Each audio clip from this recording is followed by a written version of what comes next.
मुल्क के 80 करोड़ किसान वज़ीर-ए-आला केसीआर और बीआरएस के मुंतज़िर हैं। रुकन असेंबली जनगांव मोती रेड्डी यादगिरी रेड्डी ने आज कहा कि वज़ीर-ए-आला के चंद्रशेखर राव के कौमी सियासत में दाखिले का इशारा मुल्क और अवाम के लिए नेक शुगून है। मुल्क की सतह पर 80 करोड़ से ज्यादा किसान भारत राष्ट्र समिति के जरिए मुल्क भर में शोबे ज़राअत के फरोग और किसानों के मसाइल की यकसवी और हमजहती तरक्की के लिए उम्मीद और आस लगाए बैठे हैं। उन्होंने कहा कि वज़ीर-ए-आला के चंद्रशेखर राव मुल्क भर में किसानों को रैतु बंधु, रैतु बीमा और 24 घंटे मुफ्त बरक़ी सरबराही रियासत तेलंगाना की तर्ज पर पूरे भारत में देने के ख्वाह हैं। जिला मुस्तकिल जनगांव में वाक़ अपने कैंप ऑफिस में टीटीवी से बात करते हुए मोती रेड्डी ने बीआरएस की तश्कील नौ के ज़िमन में बात की। उन्होंने कहा कि वज़ीर-ए-आला केसीआर मुल्क के अवाम की ज़रूरत को पूरा करने और खुद मुक्तफी बनाने के लिए अपना एक अलहदा विजन रखते हैं, जिसको पूरा करने के लिए भारत राष्ट्र समिति का मरकज में बरसर इख्तिदार आना नागुज़ीर है। इस मौके पर मुकामी काउंसलर मोहम्मद अब्दुल समद, माविन रुकन बल्दिया अलहाज मोहम्मद बसीर रहमान, जाकिर पटेल और दूसरे कायदीन मौजूद थे।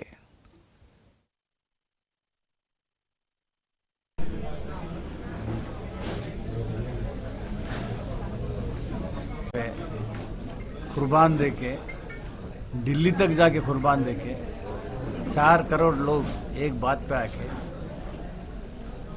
पार्लियामेंट में ये बिल पास करा के लिए ये फुकड़ को हमारा तेलंगाना नहीं दिया। कईयों लाखों केस, हजारों लोग जो कुर्बान की वजह से तेलंगाना आए। खुद हमारा आज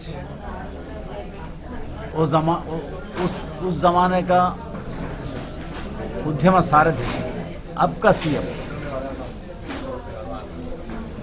खुदकशी के लिए तैयार हो गया कि तेलंगाना अगर नहीं दिया तो मैं खुदकशी कर लेता।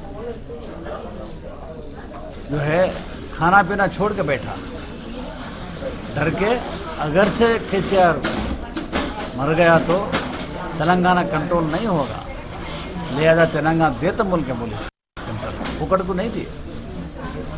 ऐसा लाखों केस, हजारों कुर्बानी देकर लाए सो लोग, ये आलतू फालतू केसों से डरते नहीं है। तेलंगाना आगे बढ़ के 4 करोड़ लोग, आज की तारीख में किसान 80 करोड़। हमारा केसर साहब को स्वागत कर रहे कि आप जैसा तेलंगाना में खुशहाल करें, हरे भरे करें, किसान को उन्नति स्थिति में लाए।